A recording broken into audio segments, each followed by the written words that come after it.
homework. I'm going to show you from the front, like you're looking in a mirror.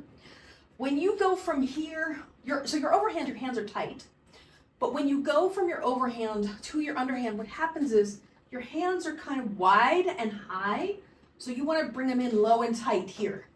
And so your homework is to practice this. Imagine your hands are handcuffed and you're going from one side to the other. One side to the other. And then you'll notice, I think we talked about this, but as a reminder, you'll notice I'm not turning all the way like this so that I'm facing to the side. It's more like I'm shifting my weight and doing a little partial turn to get from side to side. So in the past, when we talked about this turn, we talked about, much like with the sweeps, you do the T stance and then you do the T stance.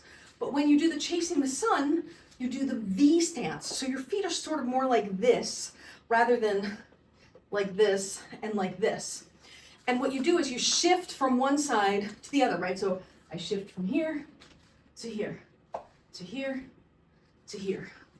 And it's a little bit quicker when you're doing the fountain and you're just going from side to side. So that should help you tighten it up a bit.